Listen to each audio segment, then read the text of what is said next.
in Tacoma.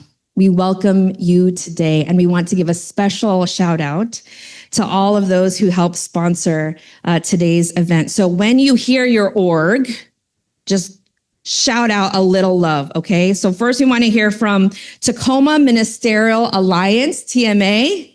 Make some noise. Puget Sound Advocates for Retirement Action. That's right. Our grocery workers, UFCW Local 367. That's right. NAACP 253. Well done. And the A. Philip Randolph Institute, Tacoma chapter. Are you in the house? Beautiful. Let me hear a little love for Common Good Tacoma partners. Yeah. And Tacoma for All, are you in the house? Yeah. I'm going to pass the mic off to somebody who is going to be holding the space for us. Michael Williams is Vice President of the Tacoma Education Association. And he's also my loving partner. So here you go. All right, y'all. So we have a pretty prescribed moderation today. So how it's going to operate is we have 4 rounds or 4 themes that we're going to explore with our mayoral candidates. Each one of them is going to be, we'll start with a community member who's going to lay the context for the question that we created. We'll ask the question, give each candidate roughly 2 minutes, I believe, to answer the question. And then there'll be time for some follow-up, a little bit more in-depth questions if we have them for the candidates.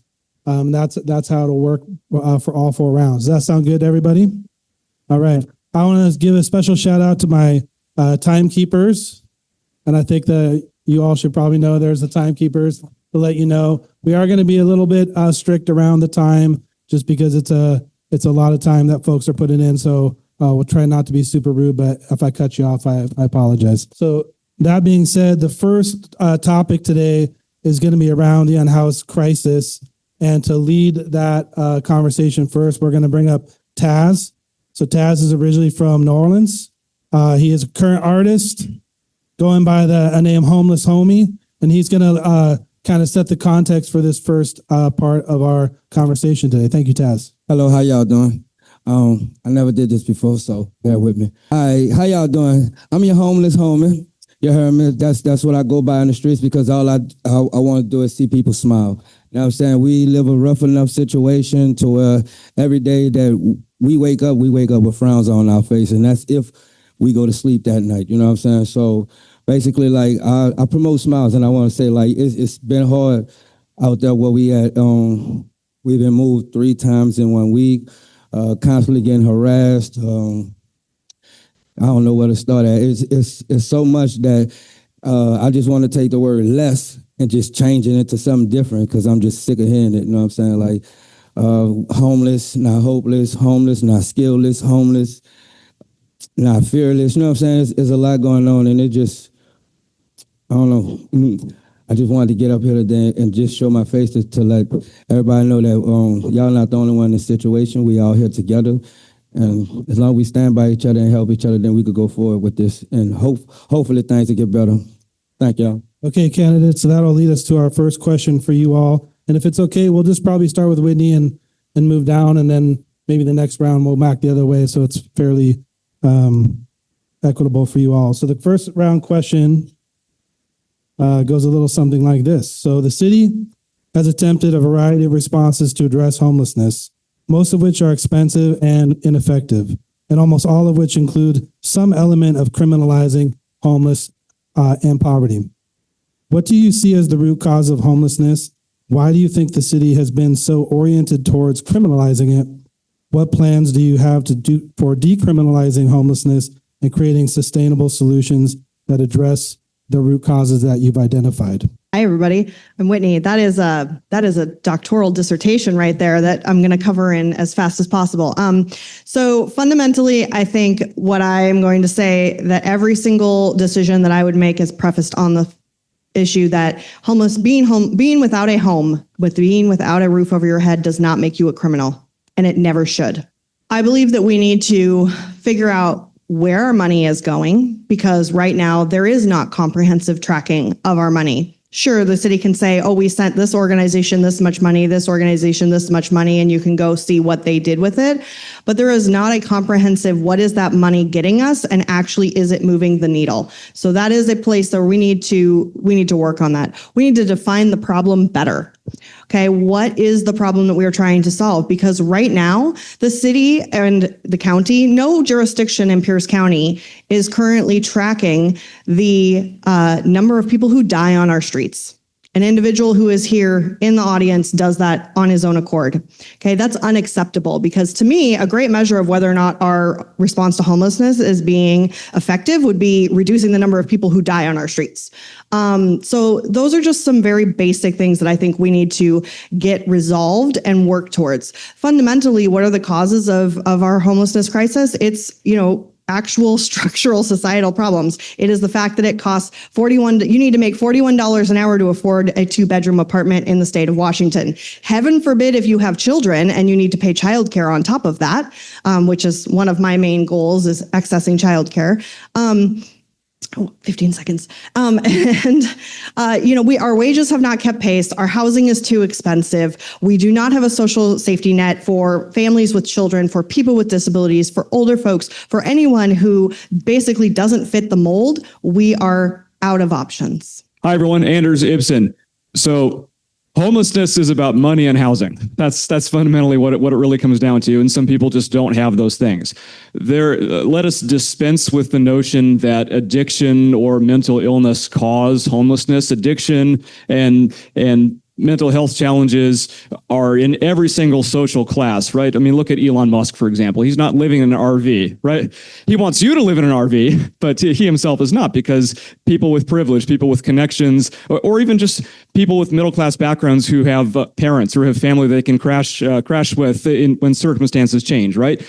People who don't have those things become homeless. It's a lack of opportunity, and it's also the direct result of policy choices. So ever since the 1980s and the Reagan era, due to neoliberal political economic choices to privatize the social safety net and to defund the services that people have been reliant on, we have been relying on unofficial, unpaid labor in the form of unpaid caretakers, family members, what have you, and it's circumstances meeting neoliberalism, which is why we have the problems that we have.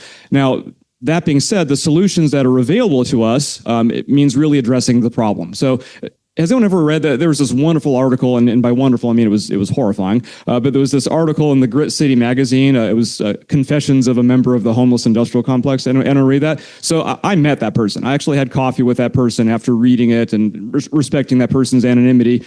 The central problem with what we have locally, given the national challenge, is that we have a system that's based around managing a problem versus solving it. And everything from a greater regional coordination and actually getting our service providers to talk with each other, share data, and actually embed lived experience rather than just managing a problem and treating people as the problem rather than as people who should have authorship. That's where we need to go. And also bring our regional partners along. I think the Graham Good Neighbors Village is a great start. We need a significantly more progress like that, and in greater coordination with our legislative and regional partners. But we fundamentally have to have a shift in how we run these services towards solutions rather than just management. Let's be one of the areas of agreement, right? Which is homelessness is a housing problem. I've read Greg Coburn's book. I understand. It's why I've been a big supporter of Home in Tacoma, investing in permanently affordable housing here in the community, the millions of dollars we spend on projects across the city with THA, Low Income Housing Institute, lots of nonprofit developers. That is how we actually bend the curve and make sure less people end up homeless in the first place. Is we need to have more housing that is affordable to people. I think the second question about why is the lean towards criminalization, I would just say that one of the challenges we face is that homelessness is not a long-term problem that we can solve 10 years from now by investing in housing alone. We have community members who are coming in and talking to us every day about the plight of people on the street, people who care about the plight of people on the street, people who want to help them, but are seeing their businesses close, seeing their children threatened, seeing real problems to be able to function and be part of the community. So the challenge is the long-term solution is housing and housing. We got to get more housing and more options. There's a shorter term acute issue we have to address, which is it's not fair to tell a neighborhood you have to take an undue burden of people living on your streets that are impacting yourselves. And so what we've tried to do with the city is try to make sure we connect people to shelter and housing, including the first shelter north of 6th Avenue, which is a block from my house, the Thames 3 Village, that I stood up to my neighbors and fought them to set it up. Because I believe not only do we need more shelter and housing, but I'm willing to put it in my own neighborhood because I believe in it so much. Long term, how do we decriminalize homelessness? I think we lean more on our community court system. We've set up Cinnamon Council on getting people connected to the services they need, the help they need, and the housing they need. That's the key. Simply allowing people to stay on the streets and not helping them and not intervening in a direct way beyond what we're already doing is not going to help more people transition into housing and shelter. And so that's what I'm going to be doing, is pushing with all the resources we have to create more housing, to create more opportunities, and use our community court system to get people the resources they need. Thank you. My name is Steve Haverly. I agree with everything they just said, and to build upon it, a hands-off stance to homelessness is not going to fix anything. And I see all too many times, oh, leave them, they'll be fine. Oh, they're fine. We need to get to the root problem of what each person may be experiencing. It may be the worst stretch of their life, and we need to listen to them. It doesn't do a lot of good to have a lot of meetings with people who are not being affected. We need to have meetings with the people who are experiencing these issues and get to the root problem of whatever it may be, whether it's substance or abuse or not, or unemployment, etc. But to get to the root cause of what they're going through, we need to listen. And instead of spending hundreds of thousands of dollars, if not millions, piling up boulders to make it uncomfortable for someone to sleep, we need to take some of the vacant buildings that are owned by the county and the city and open them up to shelters. Turn them into shelters. It does not take all of those millions of dollars spent to that could easily convert. And there's several buildings I know of right now, because I've been inside of them, that could make wonderful shelters that we can do it now. We can get them off the streets, listen to what they're going through, give them services, and adequately handle their issues that they're going through. But the hands-off approach has got to end. We've got to take it by the horns, listen to what they're going through, and fix it. All right, so I'm going to address this question with, why are people homeless? It's a long time standing of a lack of economic development and opportunity within the community, and a lack of safety perceived by the community on the streets that they live in. That's why I think people look at it not only as something to be addressed through the police force, but also like a lack of security or safety perceived from the homeless people on the streets. How do we address this? I think the city up until this point has done a fairly good job in looking at initiatives to push forward to address the homelessness problem. I don't think that there's been good follow through in those initiatives. We need to be able to find what's actually working and invest in what is working and institutionalize those services so that there is follow through within the community, and those things people can rely on in a community. Where do they go to for housing? Where do they go to for showers? Where do they go to for food? It's been that way forever. And with the ability to push people in directions where they know institutions will be available to them, I think is paramount for the success in addressing the homelessness issue in the city. That being said, in the long run, it really is a lack of economic development in the city. If there's opportunity in the city, people will be able to live where they are, work, and be able to be in a community that is generationally cohesive. That cohesiveness will help with building a community, building a strong foundation within Tacoma to basically address a lot of the problems that we have that can be addressed by just a stronger Tacoma. Thank you. All right. We're going to just get a little bit more concrete with you all. And in doing so, we're kind of asked for a more simple answer. I'm sure that part of you is going to want to say, well, it's more complex than that, but we want to kind of do a lightning round here. The two big issues coming from Common Good Tacoma and a lot of the folks that they work with is the camping ban and the current way in which sweeps operate. So the question to you, candidates, is: do you support Tacoma's current camping ban? And also, do you support the current model of sweeps that are happening in the city? Because I think Taz said he had been swept 3 times just recently. So those are somewhat of a yes or no kind of questions. Sorry, Whitney, I think we'll go with you first. Or we can start over there. That'd be great. All right. No, I don't support the way camping bans are being addressed and sweeps are being addressed now. I think they're a little bit too far of an index in addressing a problem that has been building up for a long time, and I think it can be dealt with a more managed approach. No, you can't take someone off the streets without giving them somewhere to be. And that's, like I said earlier, there's plenty of opportunities for the city to turn things around, but you can't just sweep them off the streets and give them nowhere to go. You know, I think the camping ordinance currently was a relic of 2022. I know I wrote it. And I'm already looking at ways we can update it because I think it needs to be changed. And I think we need to change our response because, as we can see, there are too many people that are not getting the services and shelter that they need. And so that's something I'll be working on in the near future as a council member. Well, no, because sweep isn't even really the right word. It's a transfer. I mean, what we're really talking about is people get moved from one neighborhood to another until the next group of people complain, and all without any kind of basis for services. We need adequate shelter space and actual functioning human services infrastructure so people get the help they need. My answer is no and no. Sweeps are traumatizing to individuals. They make it harder for our social service outreach workers to actually do what they need to do. It makes it harder for folks to ultimately accept services because they have been traumatized over and over and over again. Thank you, candidates. You're through part 1. We're going to move on to part 2. The theme of part 2 is tenants' rights. So to kick that off, we're going to bring up Gina Collignon to talk a little bit about tenant rights, and then we'll get to the question. Hi, all. My name is Gina, and I'm a renter here in Tacoma. I've been a renter my entire life. Tenant rights are important to me, and so I've joined Tacoma for All with their canvassing campaign at Bryn Mawr Village Apartments. And let me be clear, canvassing is hard for me. I am shy. However, it is through this effort of coming together with fellow volunteers to knock on doors that we can hear, collect, and share our neighbors' stories. At Bryn Mawr, we hear stories of roaches and closets covered in mold, of the corporate landlords illegally raising rents with no accountability coming from the city. In one instance, some neighbors came out to learn more about what Tacoma for All was about. A parent held their young child in their arms as they showed us exposed wires and flickering lights and talked about the ongoing electrical problems not being fixed by management. They spoke about how hard it was to find housing, to keep their young ones still in diapers from having to sleep in a car. Not everyone talks to us. People are understandably afraid to speak up because of ramifications. A man shuffles back from the door with his oxygen tank, muttering that he's not interested.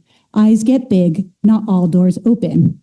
People are not stupid. They know that there is no limit to what corporate entities will do to protect profits. However, through the efforts of neighbors coming together, we also hear stories of people negotiating with the landlords to stay or to lower rents or to finally fix the damn door. People have been coming together to collectively name their grievances and demand their rights as rent-paying tenants. Sometimes all it takes is that one hallway conversation to finally understand, oh damn, this is happening to you too? It is inspiring to speak to neighbors who refuse to give up their dignity in the face of massive corporate oppression, who know that our power comes when we fight together. And I say neighbor intentionally, because as a fellow renter here in Tacoma, I know that their fight is my fight. Anything that is done to them will eventually be tried on me, and their wins are also my wins. We are in this together. I'm grateful to the tenant organizers of Bryn Mawr for their tenacity in this fight for a dignified place to live, and to Tacoma for All for gathering us to come together and join them. This fight can feel slow and hard and uphill because that is how it always is. But at the end of the day, all this effort is completely and utterly worth it because our neighbors deserve better. They deserve more. They deserve dignified housing and a good place to come home to. Thank you. All right, candidates. So that leads us to the next question. The Landlord Fairness Code and Tenant Bill of Rights earned Tacoma the strongest tenant protections in the state and have since been emulated region-wide. The state legislature just passed rent stabilization after a multi-year fight against incredible odds. And yet the landlord lobby spent $365,000 fighting protections in Tacoma and over $900,000 weakening rent stabilization in the city of Olympia. City could soon roll back our local tenant protections, and landlords are fighting hard to do it. What will you do to protect and expand tenant protections rather than roll them back? So first of all, I want to say I was a tenant here in Tacoma for over 10 years. My very first apartment was actually across the street in the building right there when this was a vacant warehouse. When I attended UW Tacoma, and thereafter I rented all the way until I finally bought my first place. And when I did, I bought it as a duplex and had to rent the other half. That was the way I afforded that. So I am a very, very strong proponent of tenant protections. I have lived that life and I know what that feels like. We need to be protecting our renters from corporate landlords. At this point, I think that the only criticisms that I have of the tenant bill is that I've heard stories, and I would like to do deeper investigation into very small landlords, folks like myself who had a duplex and I lived in one half and they had one unit. Because what I have heard is that the ability for tenants to avoid paying rent for extended period of time has essentially driven those folks out. And with Home in Tacoma, we want more ADUs. We want more small individual landlords. We need to make sure that the system in place is allowing that type of housing to exist.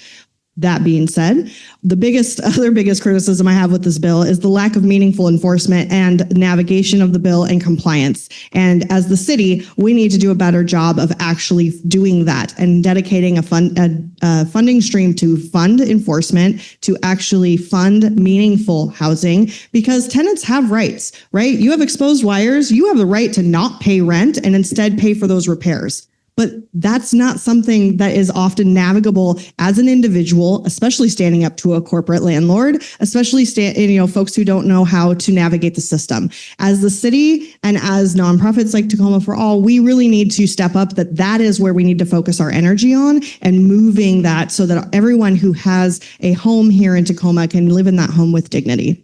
Well, this is something I have direct experience with because as a former councilman in 2018, I voted to expand renters' rights directly. I remember working with many of you and leaders like Molly Nichols, rest in power, to vote on the policies that later became the basis for the state's Just Cause bill, which expanded everything from notice requirements, relocation assistance, all in the face of the Tiki apartments, what would have been just disastrous evictions for people.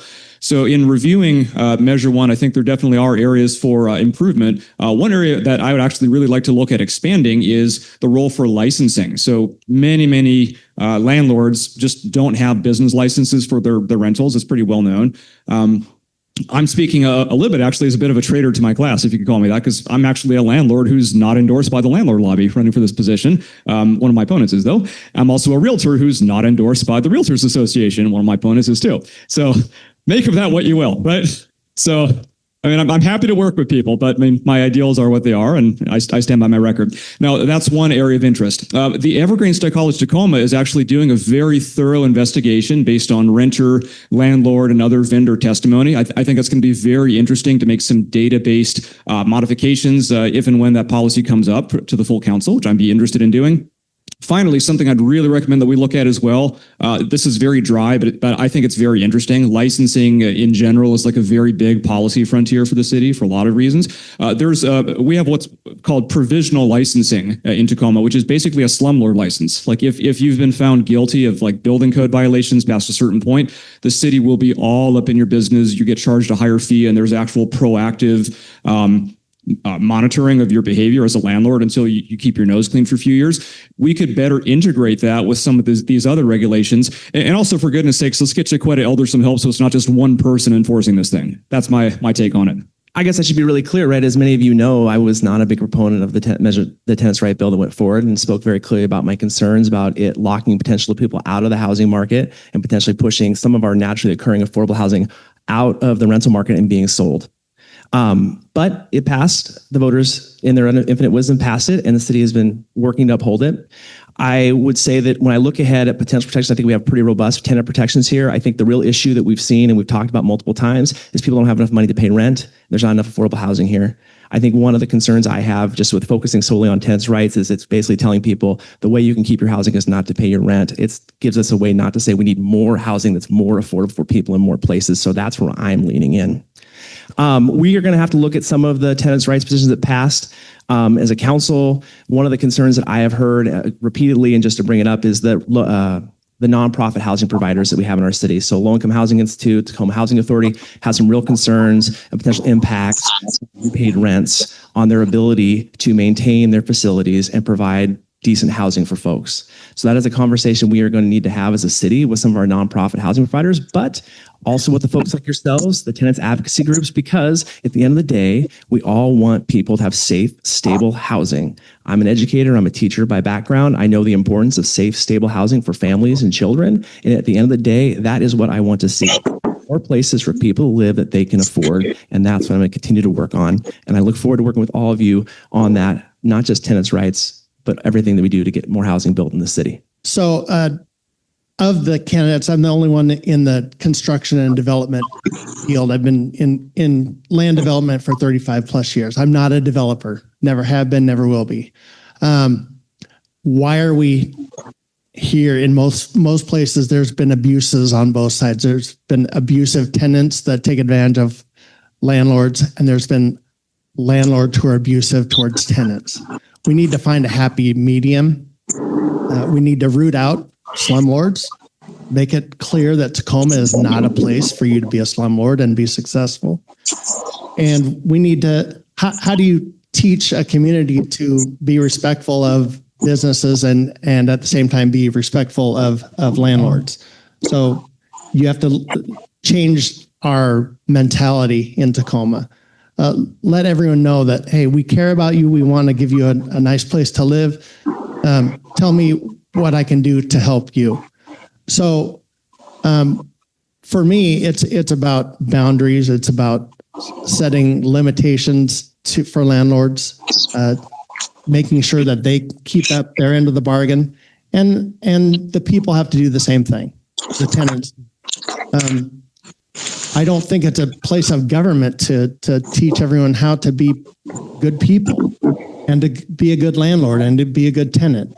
I know I may not be solving the problem, but I do know that we can create more affordable housing. I don't think home in Tacoma is the way to get there, but we need to drive rents down so people can afford to live in a clean, safe environment. And I think my goals in mayor and running for mayor is to bring down affordable housing so that we create better places for people to live. I too was a renter when I first moved to Tacoma. I was stationed over at Joint Base Lewis McChord, and I rented a place down in South 38th.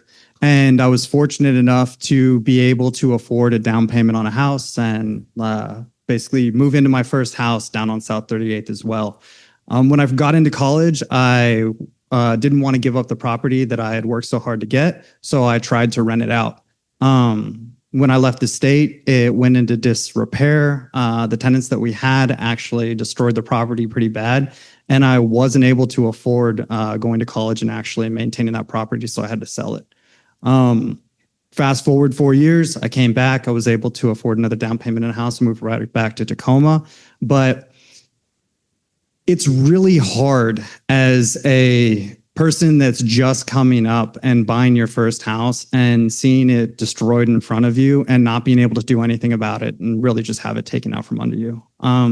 If we have the strongest tenant rights in the state of Washington, and there is still a problem with slumlords in this city, then it is not a legislative problem. It is an enforcement problem. It is holding people accountable that are like really taking advantage of a disenfranchised community, and we need to find them and we need to get the bad actors out. I'm going to say that there, and thank you. Thanks, Candace. Again, we'll do a quick follow-up question. This one, actually, I'm just going to go off script, comes from me as a teacher in South Tacoma. So you guys continue to mention affordable housing as a potential solution for slumlords. And we'll have a section on affordable housing next where you can walk us through that a little bit more. But the truth is, when these apartments are here, people are going to live in them. So you could build as much affordable housing, but these apartments are there, and a lot of them are shitty, just to put it bluntly. I have students who come and talk about anything from the thinnest walls where they hear things through it, to cockroaches, to rats, to not having enough safe lighting in the park to feel like they can use the playground. Kids are locked in their apartments for 20 hours a day.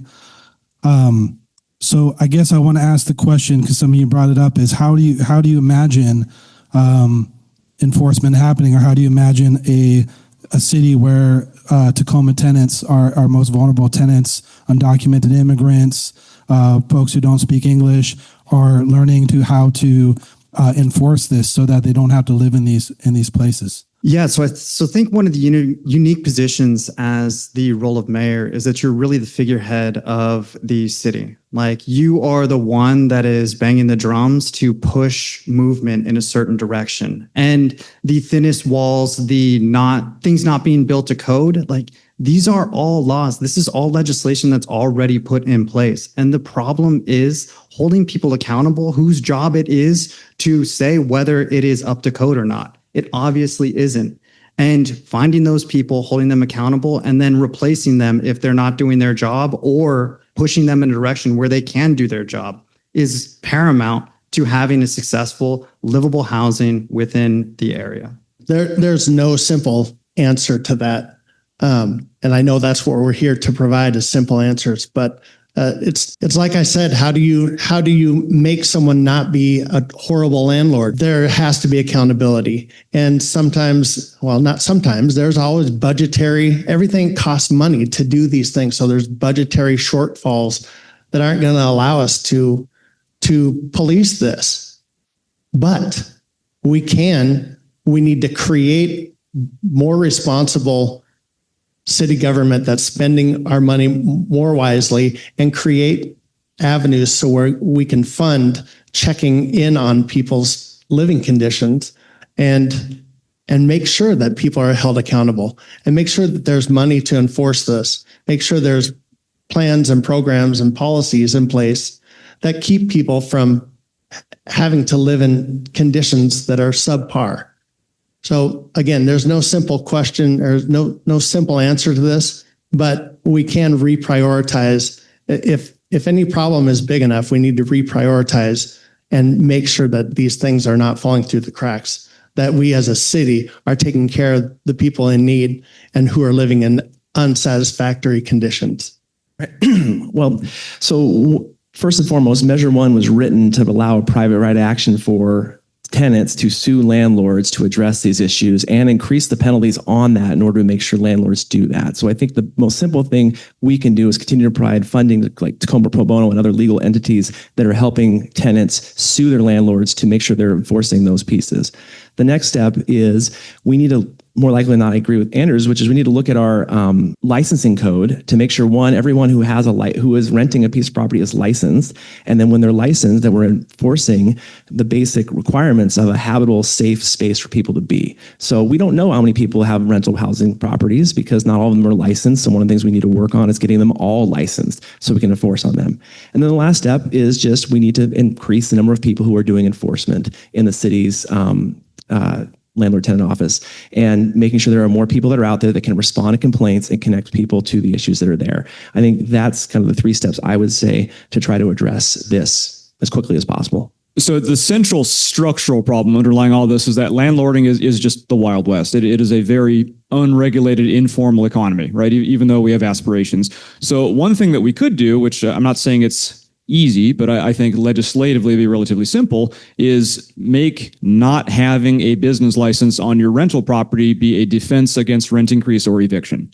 So if you allow that, right, or if you require that with any such notice of an eviction or rent increase, just require as a matter of city code that you have to include a copy of your business license with the city, that at least could be a good pathway, especially if you pair it with an education program through various landlording or real estate community educational formats, to just make it very clear that this is a basic expectation moving forward in the marketplace if you want to be a legitimate landlord. And then with that, presumably the city would then have maybe a little bit more in revenue. I concur with John that we definitely need to have more than just Tacoma Elder trying to carry the burden of this entire, regulating this entire industry on one person's shoulders. I mean, Tacoma does really good work. I've worked with her for over 20 years, but there needs to be a lot more support for that kind of work, and maybe even listening to some of the frontline staff and the people that she works with in terms of how we can retool this department, because especially with all the budgetary cuts and all the changes we've had to our our departments. I'm sure there's definitely some perspective that's needed to better improve these services and make sure people get the protection that they need for the places where they live. So it was just said that there isn't a simple answer, but I actually think there is. And the simple answer is that we already know what to do. The people in this room most likely know what to do. The answer is that we need to listen to the people doing the work and provide them with the resources that they need to do the work.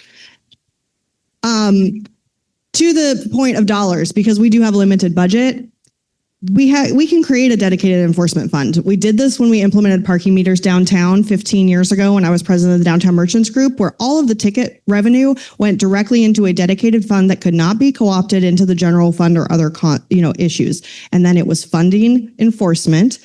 We can talk all day long about whether or not we like parking enforcement or parking meters, but the point is the money stayed in the parking system, and it has continued to stay in the parking system over the time. It has continued to provide enforcement for that parking system. It has provided upgrades to the system, and it has continued to grow. And we can do the same exact thing with tenant protections, because if we are doing enforcement, and this might not be as fast as we would like to see it, right? Because again, unless we're seeding that fund with some money, it's going to take a little bit of time to grow, but we know where the problems are. You guys know where the problems are. So let's nail a few of them. And then let's take that money and let's maybe hire an additional staff person, and let's continue to grow from there out. Thanks, candidates. We're going to be moving on to round 3 around housing affordability, which some of you just touched on. I'm going to bring up Kashana Curtis as the housing affordability speaker. And I realized I did not introduce the last speaker, so I apologize to Gina. I'm sorry about that. Kashana is a steering committee member with Tacoma for All and currently serves as vice chair. She's been active in numerous local organizing efforts, beginning with her work with Serve the People, STP, and most recently as campaign manager for Zev Rose Cook's city council race. So Kashana, come on up. Hello, thank you. Can you all hear me okay? All right, great. Hello, everyone. My name is Kashana, and I have the pleasure of serving as the vice chair on Tacoma for All steering committee. I appreciate all the community members who are here engaging in the work of making sure our city government is made up of people who are dedicated to answering to the people that elect them. Today, the people want answers to how we're working to solve Tacoma's housing affordability crisis. There comes a time where we have to face head-on that for-profit solutions will always lead to some level of exploitation. While we fight for stronger tenant protections to stave off some of that exploitation from predatory landlords, if we don't begin developing more sustainable solutions to the housing affordability crisis we find ourselves in, we will always be at the mercy of those whose bottom line requires the endless pimping out of tenants to shell out more money as the housing market continues to become increasingly unruly and unsustainable for working class people. If we want sustainable solutions to the housing crisis, it is about time that we finally kick out for-profit housing developers and build social housing that will be democratically owned by the public. A few months ago, we, as an organization, Tacoma for All, organized a pressure campaign to get the Planning Commission and City Council to include social housing in the One Tacoma Plan, and we won. One of the major complaints from landlord and real estate lobbyists who have band together to attack and thwart our efforts to create stronger tenant protections is that the Landlord Fairness Code depresses the affordable housing supply. They've lamented that the Landlord Fairness Code allows tenants to not pay rent and take up space at the expense of other deserving tenants who would, putting affordable housing providers in a financial bind. We've heard that here today. So far, these claims have been completely unfounded by evidence. People aren't paying their rent because they can't afford it. The evidence we do have is that we need to be producing affordable housing units at 5 times the current rate of production if we are to meet the needs of our growing community by 2044. What we do know is that giving endless handouts to private developers to create insufficient subsidized housing while they line their pockets building mostly luxury apartments is not the solution we need. If you look around, you'll see residents from some of the most historic, culturally rich neighborhoods like Hilltop being priced out and pushed out because of these profit-driven housing developers and landlords. If we want a city that is racially and culturally integrated, where people can grow old in their family homes, live where they work, pass something on to their families, then we need to decommodify housing and create housing solutions that are for us, by us. Thank you. Okay, y'all ready for the question? All right. So our speaker's stories today and decades of failed policy demonstrate that relying on market-based solutions for affordable housing is a dead end. particularly for workers at 50 to 80% of area median income. What do you see as the role of the government in developing affordable housing and in particular public social housing? What would you propose for progressive revenue to help fund such programs? So I think fundamentally this election in a lot of ways and this choice for mayor is about, do we want more of the same or do we want something different? And thank you. I know that why I'm running is because I want something different. And that's what drives me every day. Every child in Tacoma deserves the opportunities that my kids have. My children are 5 and 7. They live in a safe, not luxury home. They are surrounded by adults who care for them in a neighborhood that is relatively safe. Every child in this city deserves that. And that cannot happen without affordable, stable housing. So what I think of this is that we need to be looking at everything. We need to have social housing. We need to be looking at community land trusts. We need to be thinking outside of the box because we have been doing the same thing over and over again for decades, rewriting different versions of the same plan to handle homelessness or to create affordable housing, and we are continuing to fall behind. The only way we are going to change that narrative is if we change how we are doing business. So what is the role that the city plays with that? The city can play a role with that in many different ways. One is by elevating the conversation. Two, the Tacoma for All social housing lecture that you guys had recently was one of my first exposures to that model, and I loved it. The city should have been co-sponsoring that, because we should be exploring all of these options, right? That's where we need to go, is every single dart needs to be thrown at that dartboard.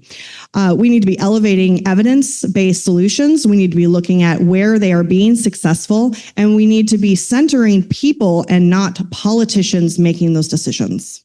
So the real choice behind this question is really just what it comes down to is, what is housing? Is it an asset or is it a human right? Is it something where human beings can actually have worth and dignity and more than just survival, but actually living? Or is it just a means for wealth generation for a few? And definitively, my value is what it is. I know I've worked enough in housing to know the limitations of the current status quo. And the irony is that even the current real estate market is not really a market. Real estate is one of the most subsidized, government subsidized industries in the country. I mean, what is a Fannie Mae, Freddie Mac? What is an FHA home loan?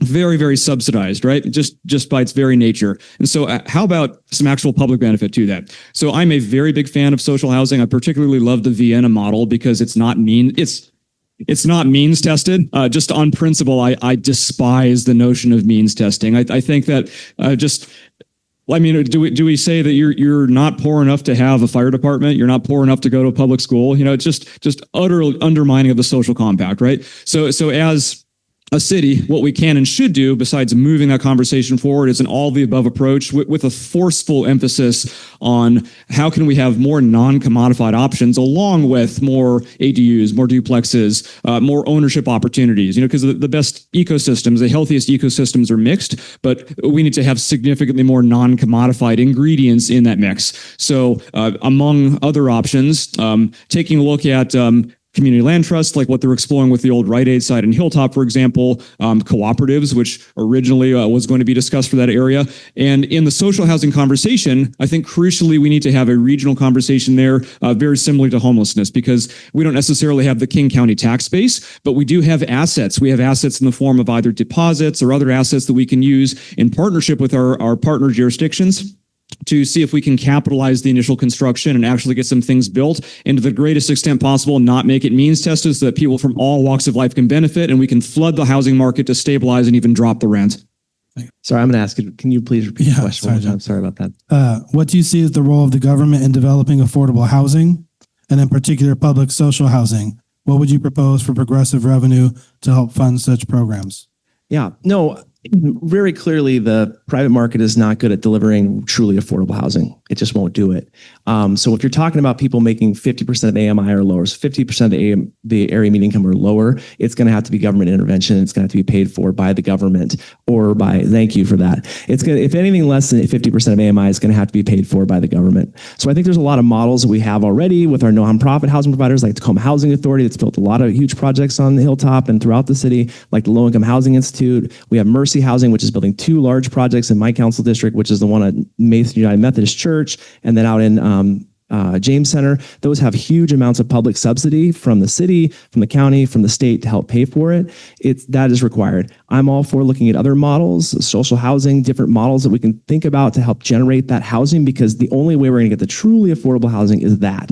I would also just like to add something we are missing that I think we need to come back to is how do we preserve current affordable housing, right? So how do we take some of the housing that already exists out of the marketplace and into public ownership? So one thing I'd really like to see us do as a city is take some of our housing trust fund dollars and start buying current buildings, buying properties so that we can own them and control the cost of rent as much as possible. So that's something, because when you look at how much it costs to build new housing, you look at the cost per door, the cost of nonprofit housing is so much higher than for-profit housing that it really dents our ability to build enough housing we need what we need in our community. So I think we would be good stewards, at least in this crisis time, to be buying current housing and turning into public housing as much as we can. But we got to do both. But that would be my vision for how the government involves in housing. Thanks. So I've long since been an opponent of home in Tacoma as a means for providing more affordable housing. We have enough derelict and vacant land in Tacoma. That's where we need to focus our attentions, because that will truly drive the cost of construction down.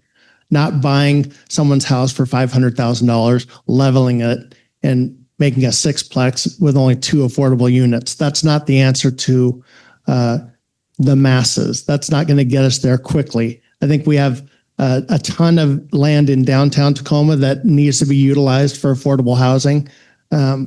It'll create a walkable neighborhood so you can live, work, entertain, relax, all in the same walkable path. It'll also do wonders for our environment. But aside from that, I think we need to, as far as the city's role, it needs to be off of catering to developers. And I have not, even though I'm in development, I have nothing to do with developers, nothing to do with, they haven't filled my coffers, neither have the rental. I haven't taken endorsements or anything from anyone like that, because I truly believe that in order for Tacoma to build affordable housing, we cannot cater to developers. We can't roll out the red carpet for them, because they're not philanthropists. They're not here to make your life better. They're here for profit. So we need to redirect our resources from developers' needs. We need to start charging impact fees. Anytime that you build an apartment building, you have to increase the size of the infrastructure, and that doesn't get paid by the developers. It's paid by you. So it's anything we can do to keep the costs from being patted onto your back and onto the developers, we need to do. All right. So there was an article in the Wall Street Journal published about a year ago that said that Tacoma housing is ranked 3rd worst out of any of the major cities in the United States. And that wasn't just because the cost of housing was low or high. It was actually because the average wage in Tacoma is so low compared to the average price of housing. Tacoma is in a really precarious situation because we're in commuting distance from Seattle, Bellevue, and Olympia. So no matter what we do here, the cost of housing is going to go up because it's always going to be cheaper than any of those places. And people that want to work in those places and, relatively low tier jobs are still making more than the average wage in the city of Tacoma. And so that being said, the only way out of the position that we have in the city of Tacoma is economic development. People need to be able to work and live and create an affordable wage in the city that they are, so that we can actually keep up with these cities that are surrounding us in commuting distance. And through that, we will actually see ourselves out of the situation. Now, that's the long term. The short term is there is a dearth in affordable housing in the city of Tacoma, and that needs to be addressed. And so how we do that is we subsidize people that are on the lower income scale to be able to afford houses at the wage or at the prices that they are in the city. And we do that in a tiering way all the way up until we can actually make the average wage the average affordable wage in the city. Okay, y'all, a quick follow-up question. Just gonna dive a little bit deeper around some ideas you might have to generate significant new local housing revenue for social housing. What would you propose for progressive revenue to help fund such programs? So I'm a banker. So I basically work down on balance sheets. Like I know what the threshold for investment is, and I know what is needed as far as like profit for investment in a real estate development project. It's not low, it's relatively high for people to assume the risk to develop anything, right? And so how do you generate the dollars so that that's economically feasible, and then somebody's going to take that profit and then put it back into the community? The only way to do that is to democratize the capital that's required to invest into these projects. And fortunately, we're in the year 2025, where democratization is actually a thing that can be done relatively cheaply. I know that people have their feelings about what NFTs and blockchain technology can do, but it really does. I'm serious. I teach it at Harvard, and it really is a way to democratize the funding of social housing projects and then maintain through smart contracts oversight of such things. So I think we're in a great time in the United States where we can actually see some of these things if we're willing to incorporate technology into projects and make sure they're profitable to people that are developing them. Well, unfortunately, we're in uncertain times with our government on the federal level. There should be more programs that we can lean on with our state and with our federal government. And we don't know how much longer those are going to last, given the uncertainty of, and I don't need to tell you, we all know what's going on with our government. So we're going to have to find more creative ways on the local level, see what advantages we can take from our own state government and lean on them to help us, because everything is uncertain right now. So how to get more funding? That's going to be at the state level. We're going to have to find out and really, really dig deep within ourselves and start reprioritizing our own city government and how we spend our money in order to get there. But the times are uncertain, and it's a sketchy and scary time, not only in Tacoma but in our country. So there's no easy answer to that. But it is going to take reprioritizing our systems and finding ways. As John's been diving deep into budgets and pulling his hair out. Well, I didn't mean for that, but yeah, it's going to take some work, and we're going to have to get creative. Don't worry, Steve. I had a full head of hair before I started this whole thing. When I was on the YWCA board, before I came on to council, we built a 54-unit affordable housing project for survivors of domestic violence. One of the challenges that we have in this region versus, say, King County or other parts is we don't have a housing levy, which is critical. So King County every year has a housing levy. It's a property tax levy that generates millions and millions of dollars every year for affordable housing. We don't have one in Pierce County. So I think the biggest thing for us is we have to talk seriously about an affordable housing levy to pay for more housing here. And it most likely not needs to be countywide. It cannot be citywide. Our residents are, really under a lot of pressure from property taxes. But that is the most predictable, consistent source of funding that we can generate to be able to pay for housing. As Steve said, I don't think we can depend upon the federal government to be good partners with us anymore, or at least for the next 3 years. And so we're going to need to lean more upon ourselves to do it. Some of the progressive tax revenue strategies that we're seeing out of the city of Seattle are interesting, and we should be looking at those more on a statewide level, mostly because when you look at how their progressive tax structure they're using to pay for the housing there is on very high income earners. And if you look at the high income earners that we have here in the city of Tacoma, they are not the same high income earners that they have in Seattle or Bellevue. They are nonprofit employees. They are government employees. We do not have the high level of incomes, as Jesse's made very clear.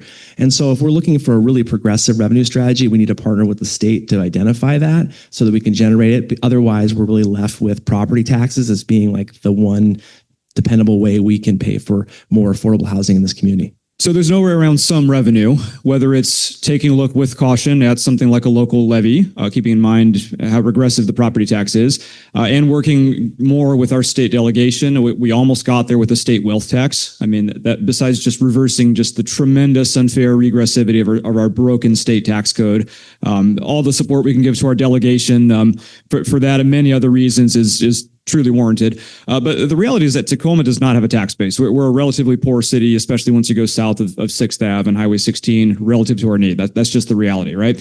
So if we are to raise the capital needed for this kind of scale of development that we really need, I think we need to be more creative and take a look at assets. So back when I was on council, we did have a blueprint for the how we're going to use surplus properties, so city-owned properties, and for their development potential. And that policy is still in place. I think it's been tweaked in various ways.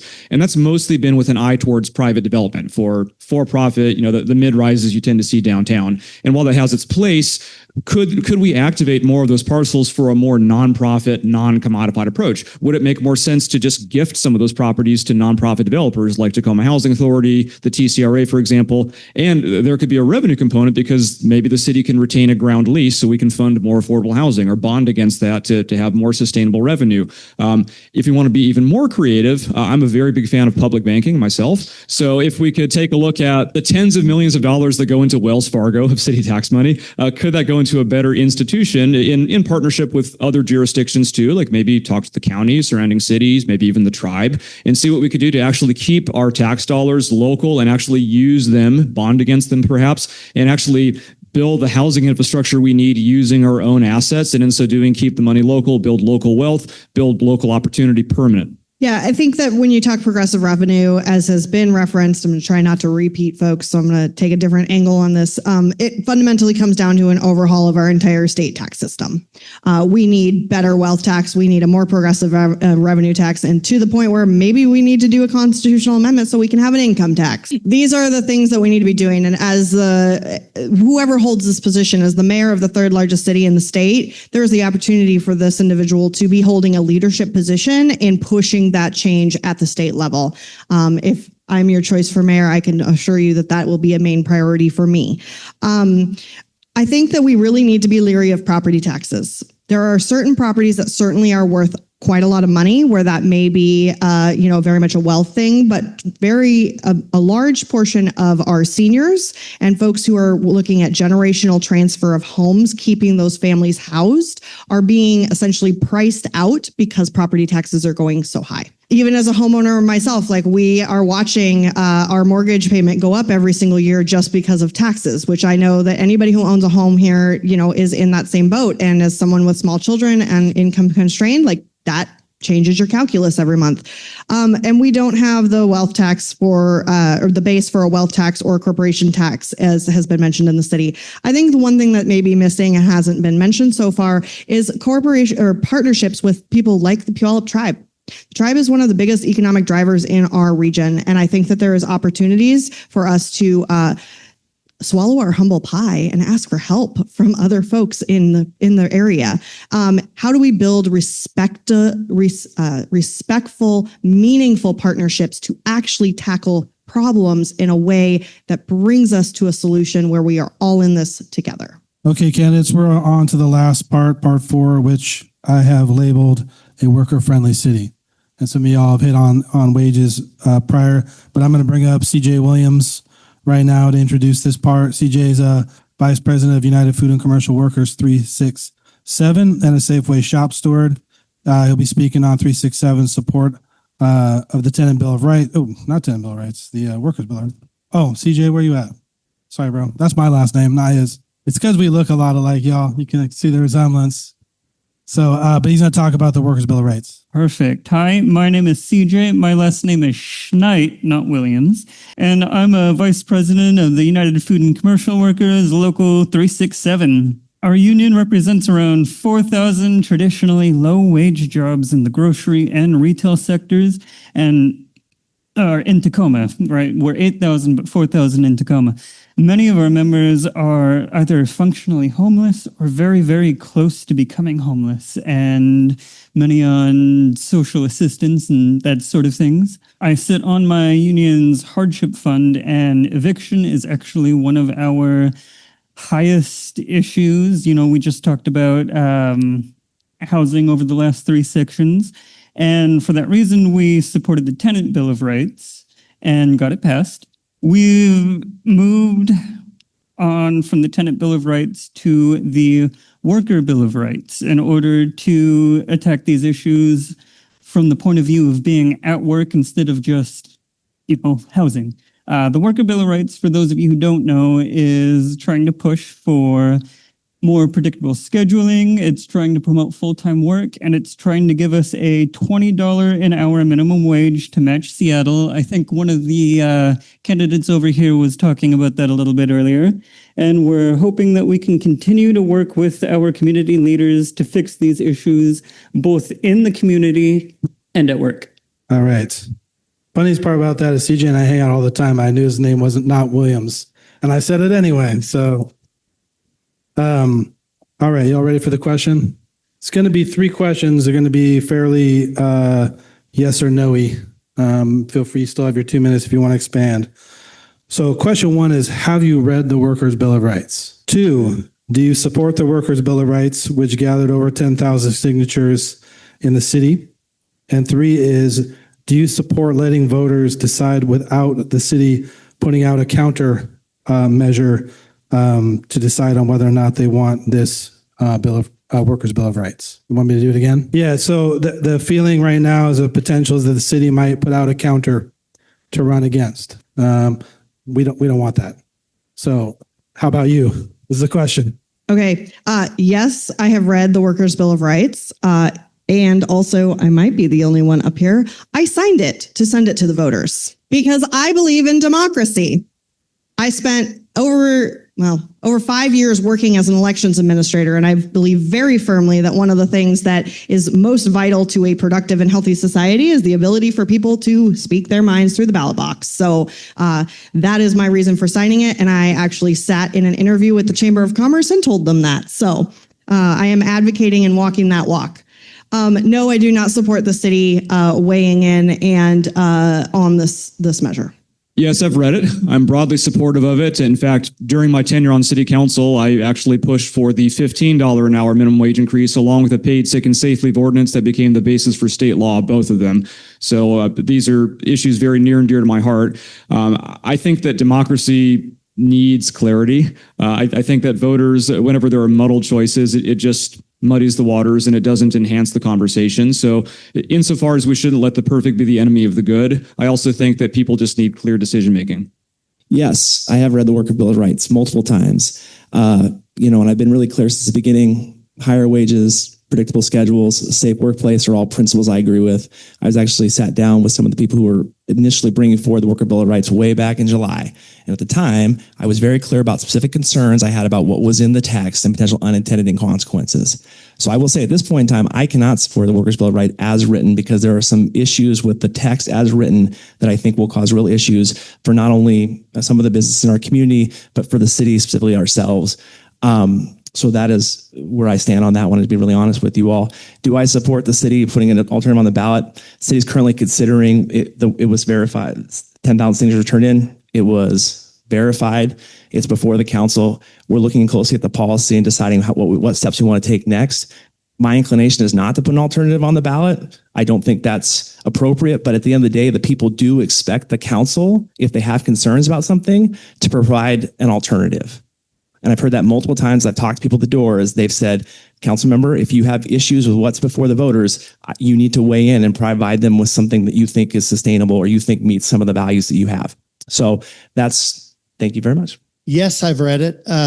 No, I don't think that it should be amended. The people have spoken. I understand the small print items that cause concern. Maybe down the road, those should be addressed, but I don't think that we should change it. Yes, I've read it. I don't think it should be amended. I believe that, this is what the people want. And if they want it, keep it. I'm not in support of it. And the reason is is because look around at the small businesses in Tacoma. It's not a thriving industry. People are not like able to support what they already have. Their capital costs of keeping their doors open is really hard to do in this city. And to constrain them even more with having to pay their employees more is just going to either reduce labor or not have them have the ability to keep their doors open. And so, yeah, I'm not in support of it. Thank you. Okay, I don't want to pick on John, but I wanted to give you a prize. Is there something about, I appreciate that you had mentioned something. Is there anything about the bill that you currently don't like? And anyone can, if anyone wants to share that, you can. Sorry, it's not just. No, I mean, sorry, that got really loud really fast. I mean, as the only member of the council who's up here, right, I guess I can give you a little insight here to what the concerns have been raised to me. Specifically, one of the concerns is the scheduling component. First of all, the definition of schedule is very vague, which presents a challenge. Now, I would be first and foremost say I was a member of the UFCW 367 for 3 years when I was a high school grocery bagger, and I know the value that they provide and the women that worked for that organization, especially women of color who had paid a fair wage, gave them health insurance, and a lot of the benefits we want people to have. But the schedule component is a bit vague. And when we think about schedule, one of the challenges that we've identified is we have mandatory overtime for our police and fire and a lot of our first responders, and then our sewer power folks, where they have to work overtime or they have to come in. The way it's written says that you can't make someone come in. You cannot force somebody to do it. And so our current collective bargaining agreements will have to be reopened because we do need to make people come in and work. We do require people to come in and fix the sewer when it breaks or to be on the fire engine when the calls come in. And so we'll have to reopen our collective bargaining agreements in order to negotiate that. And there's a period of time when that's going to have a real impact on our ability to deliver the services that people depend upon. If we would have started from the beginning and rewritten it, I would have suggested maybe we exempt currently existing collective bargaining agreements that work in that situation to allow those to continue. But currently as written, that would be something we'd have to work on and causes a lot of consternation for us as a city. The other part I would just say is we have people who both work in the city and outside of the city. So our fire department works in Fife and they work in Faircrest. Our TPU responds all the way out to Elk Plain. So there's a real concern because this would apply to our workers who are in the city of Tacoma. But what does that present for people who work for the city but then have to respond to issues outside of the city? Now, the answer is we'd have to open the entire collective bargaining agreement to negotiate that. But in the meantime, what will we do in that situation with our response? So those are two of my issues.